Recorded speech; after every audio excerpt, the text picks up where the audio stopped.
Здравствуйте, дорогие друзья! Сегодня мы продолжаем знакомство с воспоминаниями генерал-майора ВАФ-НСС Курта Мейера. Не забывайте оценить видео, а также оставить свое мнение о данном материале. Ну а мы начинаем. Моторизированный полк Лейбштандарта Адольф Гитлер продолжил выполнение боевой задачи и сразу же приступил к штурму. Первая и вторая роты ворвались в город, за ними последовали другие подразделения. Эта яростная атака вынудила поляков отступить в центр города. Однако затем против флангов полка последовали мощные контратаки противника. Второй батальон 46-го артиллерийского полка всеми силами удерживал свои огневые позиции, отбивая настойчивые контратаки польской пехоты. Польские части шли вперед напролом, не считаясь с потерями. Командный пункт полка вдруг стал участком главного удара. Всем писарям и водителям также пришлось сражаться. Поляки вышли к командному пункту через картофельное поле. И поскольку ботва обеспечила прекрасную маскировку и скрывала наступающих, мы не смогли их разглядеть, пока они не оказались на расстоянии броска гранаты. Остановить противника, подходившего все ближе, казалось, было невозможно. Тогда я вскочил на ноги и из положения стоя стал стрелять по картофельному полю. Только так можно было попасть в подползавших поляков. Справа от меня гренадер из 13-й роты вел по ним огонь так, будто находился на стрельбище. Очередь за очередью. Наша стрельба по мишеням продолжалась недолго. Вдруг я обнаружил себя опять на дне окопа, отброшенный туда пулей, задевшей мое плечо. Мой сосед был убит, получив пулевое ранение в шею. Никогда больше не буду пытаться остановить атаку из положения стоя. Атаки продолжались с упорством, проявленным с обоих сторон. И только ближе к вечеру наступил момент, когда поляки были сломлены. Они сотнями сдавались в плен и отправлялись в долгий путь, уготованный военнопленным. Тем временем 16-й танковый корпус подступил к Варшаве и завязал бой с польскими частями и соединениями, оборонявшими город, а также с остатками польских войск, прорывавшихся в восточном направлении. Командир танкового корпуса генерал Гёпнер приветствовал передовые подразделения нашего полка в Надоржине. Мы предавались 4-й танковой дивизии этого корпуса. Лейбштандарт Адольф Гитлер получил приказ удерживать рубеж Алтаржов-Доманев и не давать польским частям, выходившим из окружения, прорываться с запада к Варшаве. Находясь на марше, первый батальон моторизированного полка СС Лейбштандарт Адольф Гитлер получил приказ изменить направление и двигаться на север к Алтаржову. Моторизированная пехота следовала за отрядами танков и бронемашин. Колонны наших войск скрывались в ночи. Генерал Гёпнер не сомневался в исходе войны в Польше, но предвидел тяжелые бои для своего 16-го танкового корпуса. Он полагал, что польские войска, все еще сражавшиеся в окружении к западу от Варшавы, приложит все силы к тому, чтобы прорваться к столице через наши позиции. Через несколько километров стало очевидно, что наступающая ночь принесет с собой тяжелые бои. Нам приходилось продвигаться через пригороды Варшавы. От Алтаржова доносился громкий шум боя. Первый батальон достиг основного рубежа развертывания и вел бой со значительными силами противника. На дороге отступающие польские колонны смыкались друг с другом, и образовался полный затор. В течение ночи они были полностью уничтожены. Сотни убитых лежали среди обломков. Вся дорога была завалена разбитыми артиллерийскими орудиями, другим вооружением, брошенными боеприпасами. Беспощадное сражение продолжалось до утра, и обе стороны ожидали, когда наступит рассвет, чтобы разобраться в ситуации. Когда рассвело, стал виден весь ужас произошедшего. На дороге и близ нее было убито не только множество польских солдат. Нашим огнем были расстреляны и смешавшиеся с войсками колонны беженцев. Мертвые и раненые лошади повисли в своей упряжи у разбитых повозок. Плачущие дети хватали своих мертвых матерей или матери своих мертвых детей. Раненые выползали из осколков и взывали о помощи. Полевой перевязочный пункт скоро переполнился. Поляки и немцы вместе помогали пострадавшим. Не было слышно ни единого выстрела. Война была приостановлена. Беженцам не повезло. Они отступали из Позани и присоединились к войсковым колоннам, что, как им казалось, обеспечивало им защиту, а попали в мясорубку. Эта ночь впервые по-настоящему открыла нам истинное лицо войны. Теперь уже больше не существовало никакой разницы между солдатом и гражданским лицом. Современное оружие уничтожало и тех, и других. Я не видел ни одного смеящегося немецкого солдата на дороге смерти у Алтаржова. Ужас коснулся их всех. Сентябрьское солнце ярко освещало залитую кровью дорогу. Более чем 1000 польских пленных было приказано убрать завалы. 600 человек были направлены к позициям противника с предложением капитулировать.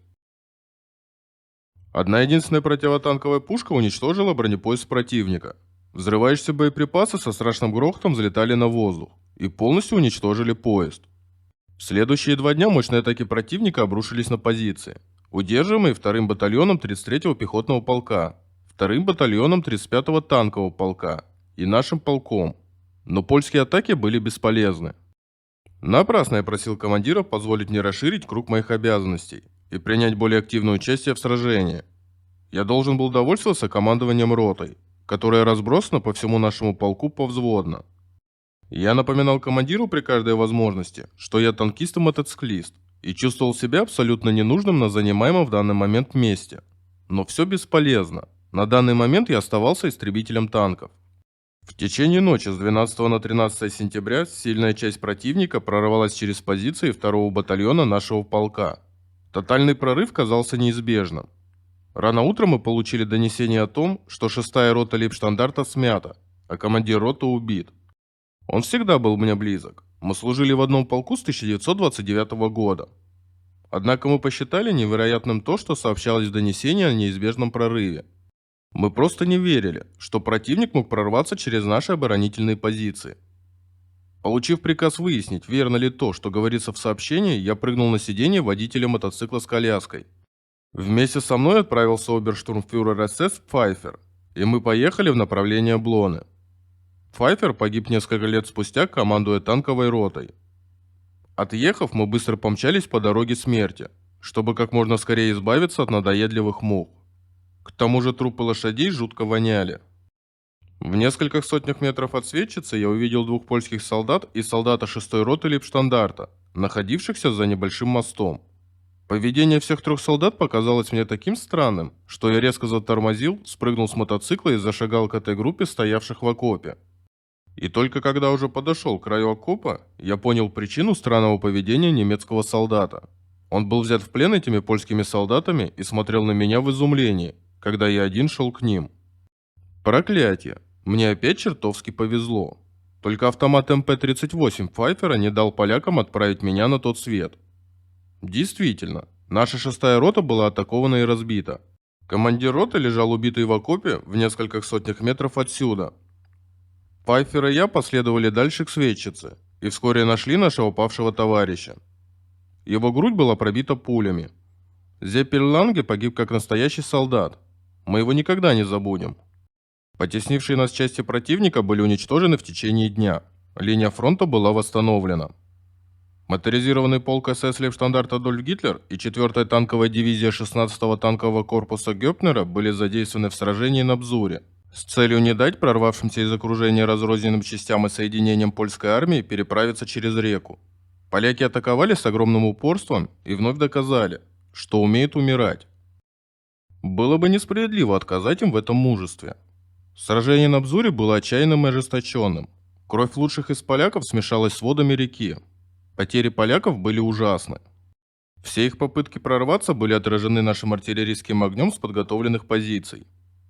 Сопротивление поляков было здесь окончательно сломлено 18 сентября, после чего нам было приказано атаковать крепость в Модлине. Тяжелые бои с польскими войсками, пытавшимися прорваться к Варшаве, завязались в лесистом районе к югу от Модлина. 1-й батальон Лейбштандарта был атакован и окружен превосходящими силами противника. 19 сентября в 7 часов утра генерал-лейтенант Рейнхард приказал атаковать, чтобы выручить наш 1-й батальон, а также прорваться к реке Висле. Атаку поддержал 2-й батальон 35-го танкового полка. Вязкие песчаные дороги очень затрудняли движение, и колесный транспорт мог двигаться только очень медленно. Опять завязался жестокий бой, и хотя положение поляков было безнадежным, они и не думали сдаваться, сражались до последнего патрона. Во время атаки мы обнаружили останки оберштурмфюрера СС Брукмана и одного унтер-офицера СС 1-го батальона Лейбштандарта. Оба они были ранеными взяты в плен и сильно изуродованы. Брукман был командиром взвода в моей роте и женился всего за 2 недели до начала войны. Сражение за старую крепость Модлин началось артиллерийской подготовкой и атаками пикирующих бомбардировщиков «Штука». Мы впервые столкнулись с разрушительным воздействием наших пикирующих бомбардировщиков и не могли понять, Как польский гарнизон этой старой русской крепости мог столь долго выдерживать такой шквал огня? Вопреки нашим ожиданиям, польские части в Модлине оказали упорное сопротивление и отбивали все атаки. Крепость пала только в самом конце кампании. На этом сегодня все. Если понравилось видео, то поддержите его лайком, а канал подпиской. Всем пока, до новых встреч.